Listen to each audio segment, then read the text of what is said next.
Story 1. If you've watched and listened to the video, The Thing in the Wall, then you already know more about Uncle Zhu, the collector. He's my dad. We finally moved into a new house and we thought that his obsession would end, but no, we were wrong. Dead wrong because it didn't stop. It actually got worse. When we settled into the new place, he finally had more space. Too much space, honestly. We have a whole basement that stretched underneath the house with concrete floors and pipes running along the ceiling like metal veins, and that was all he needed. He started filling it with all his treasures: old radios, cracked porcelain dolls, rusting farming tools, ancient clocks, hunting trophies, Hmong artifacts he got from who knows where. If you can think about it, he probably has it. And they all went down there straight into the basement. He said that the cold air helped preserve them better. He joked about it, but we all know that some of his treasures have attachment that comes with it, and those attachments come to stay. It doesn't help that our washer and dryer just have to be located in the basement. Every time I walked down those stairs to do laundry, I feel it. That feeling, the kind that crawls up your spine so slow you don't realize you're freezing until your fingers start trembling. It's the vibe you get when you know you're not alone. And I swear, every single time I go down there, something watches me. There's always that feeling that makes the hair on my arms stand up. And I swear, sometimes I even hear a soft shuffle. But whenever I turn to look, there's nothing. Just rows of my dad's collection staring back at me. I hate going down there alone, so I always try to convince my younger brother to come along, even if he's just standing on the stairs. I think whatever was down there had followed us upstairs. It didn't stay in the basement. Pizza! It was a slow, chilly Saturday night. Me and my cousin were in my room, sprawled across my bed, playing Roblox on our phones. My LED lights were on a soft purple setting, my favorite, casting my room in a calm, comfortable glow. We had snacks everywhere. Our music was playing low in the background, and the world felt simple. Just us, our games, and laughter, gossiping in my room. So, you know my Mexican ex? Yeah, what about him? He's so toxic I dropped him. He's a red flag. How was he toxic? Girl, he was gossiping about his own best friend, who's a girl to me. And he always talked badly of other girls. That's a major red flag to me. Yep, drop him. What else is new? I looked up from my game to think. As I stared up and looked straight across from me towards my closet, I saw a girl sitting at the crack of my closet door. She had her head down, arms crossed on her legs. She has long and dark hair covering her entire face. She looked about 17, maybe a little bit older, but the way she sat was so unnatural, like she hadn't moved in years. At first, my brain didn't react. I froze, staring, unable to process what was happening. Then my whole body jolted. I jumped, literally launched myself onto my cousin. Oh my gosh, what the helly? Why did you jump on me? Are you crazy? I don't know. I thought I saw. Just forget it. I stammered. I looked at the closet again and the girl was gone. I brushed it off and pretended my heart wasn't pounding. My cousin shrugged and went back to her phone, but something in her face told me she wasn't fully convinced either. Weeks later, we hung out again. It was daylight this time. My parents were home and everything felt less scary, so I finally asked my cousin. Hey, Lila, the other night, did you see anything in my room? Yeah, I saw a girl in your room, but I was too scared to tell you. We both saw her. We had described the same thing without planning it. I told my brother about what we both saw and found out we're not the only ones who have been seeing her. My brother also had a friend who lived with us for a while. He had experienced sleep paralysis. One day while he was sleeping in the room, he saw the girl leaning into him, inches from his face. He said he felt her breath, icy cold and against his cheeks. Then my brother also had a dream about this girl as well. He said he dreamed he was standing at the top of our stairs. He was leaning over the rail and he saw her. She was staring directly at him. Her eyes were hollow and completely black, and her expression was empty. The more I study that girl, the more certain I am that she's tied to one of the pieces in my dad's clutter collection. Because every time I go downstairs, I can feel it. Her presence is pulling at something buried in those shelves of forgotten things. When I finally asked my dad about it, his answer came too fast. I tried to sound casual, but he wouldn't even look at me. Dad, don't you ever think that the stuff you collect are not clean? Like they have attachments? No, hmoob actually all.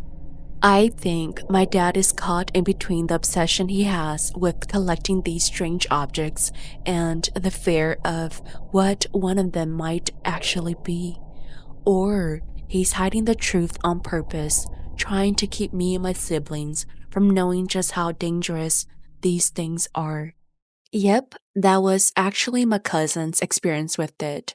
I mentioned before that I would never sleep at Uncle Chu's house again, but life has a funny way of cornering you. After college, I landed a job out of town and suddenly had nowhere else to live, so I had no choice but to stay with them for a while until I found my own place. When I first moved in, Uncle cleaned the guest room for me.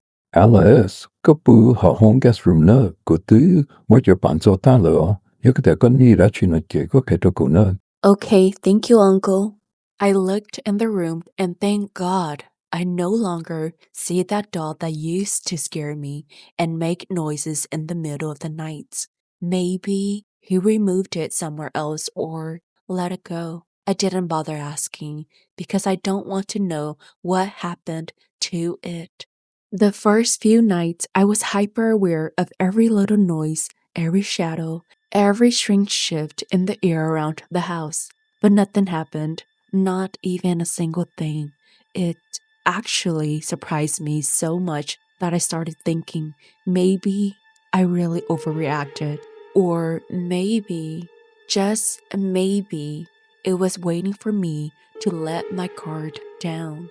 After a long day at work, I took a hot shower and finally let my body sink into the bed. Within 20 minutes, my muscles were loosening and my mind was starting to drift.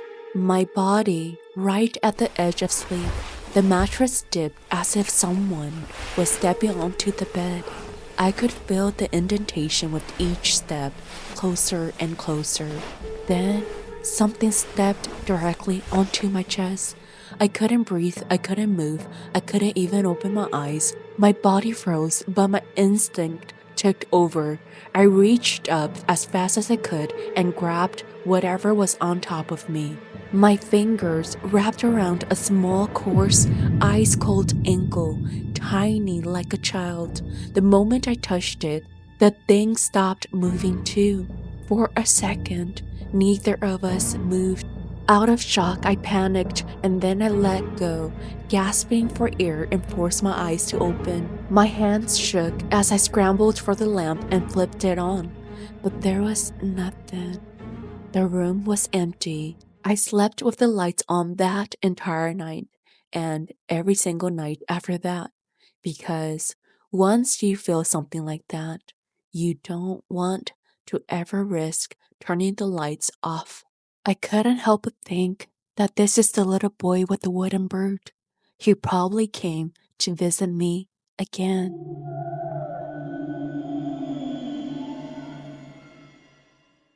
Story 2. The things little kids say can send chills up our spine sometimes. My little niece is Lilia. You know, the kind of kid who talks way too much for her age and throws in smart mouth comments like a tiny adult. She's only 4, but the words she uses, the way she carries herself, it's like talking to someone twice her age. On top of that, she's fluent in both Hmong and English, which makes her even cuter and scarier at times. I arrived Friday night. The plan was to help my friend with their Plig ceremony the next morning. My niece adored me, adored me. Every time I come home from out of town, she sticks to me like a glue. So when she heard I was going somewhere, of course, she wanted to tag along. She tugged on my sleeve, her little face serious like she was about to negotiate a business deal. Auntie Alice, can I please go with you? Because I promise I will be good. No, Riley. You have to stay home, okay? Until you're busy. She stomped her foot lightly, her lips pushing into a dramatic pout only she could pull off. Please, I miss you. I will play with other kids. Mama Lou, I promise. She knew by speaking Monglish it would soften me up. I sighed because of course it was working. Okay, you have to promise, okay? She nodded hard, eyes bright with victory. The truth is, knowing how bossy and sassy my little niece is, I was a little concerned she'd end up bossing everyone around like she owned the place. But I really miss her too, and honestly, it felt good having her want to be by my side. So in the end, I let her tag along. When we arrived at my friend's house, the Plig ceremony was already being set up. The Zineng was already preparing his tools. The relatives were cooking in the back, and kids were running around everywhere. As soon as Riley spotted them, she ran off to join the fun. Everything was normal. The kids played tag, blew bubbles, drew in the dirt, and she blended in just fine. Toward the end of the ceremony, my friend came around holding a big platter piled high up with all sorts of good luck snacks, hard-boiled eggs, Asian crackers, gummies, and fruits like bananas, mandarins, and grapes. During a Plig ceremony, this platter is meant to represent blessings and fortune. Offering these snacks symbolize sharing life, prosperity, and positive energy with everyone present. The eggs represent wholeness and protection. The fruits represent sweetness and abundance. And the crackers are meant to bring good luck and stability. It's a tradition for the host to pass it around so everyone can receive a little bit of the ceremony's blessing. Okay, take whatever you want. Riley snatched up her favorites, especially the eggs and cracker, then bolted to go play with the other kids again. I went to sit with my friend and the sister-in-law, wiping down wet plates and bowls so we could start packing everything away. That's when I felt a little tug on my shirt. Riley pointed at the platter, now sitting at the corner of the countertop. They had already placed the ceremony bowl of rice in the center, with the incense stick sticking straight up. Okay, eggs. Oh, eggs. She scrunched up her nose like I was a silly one. Yeah. Okay, Ah. I stood up and grabbed 2 more eggs for her. She sat quietly next to me, legs swinging and munching away happily. But out of the blue, without even looking up, she pointed directly at the platter again and said, You know, that's where the amount is. My eyes shot up instantly. The ladies around me, all the sister-in-law, froze mid-wipe. They all gasped, eyes wide, staring at the platter of snacks and the incense bowl like something might crawl out of it. I whipped my head around Riley and quickly covered her mouth. Then whispering through my teeth, Riley, stop making things up. She pulled my hand away, unfazed. But I do know. They're so scary. I'm all right there. Shh. Riley, stop making things up. The other woman didn't move.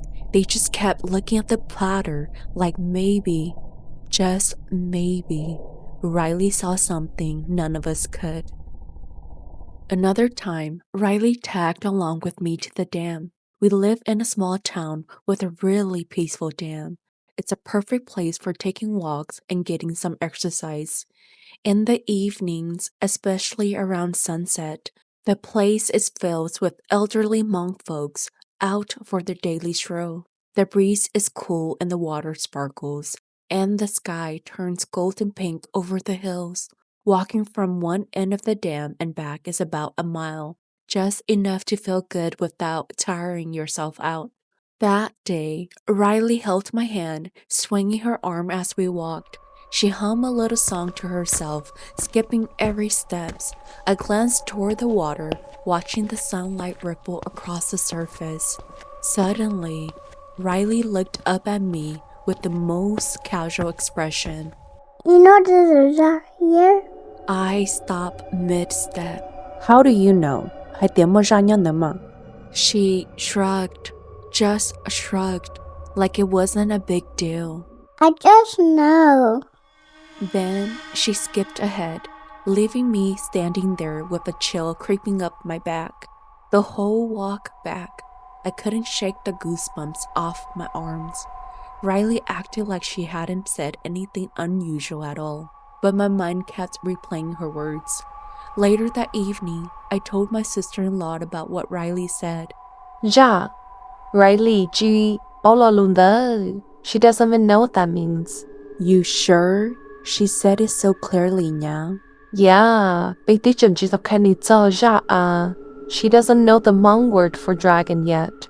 We both fell silent, just looking at each other in disbelief. Because if she didn't learn it from us, then where did Riley hear it? Or worse, who told her?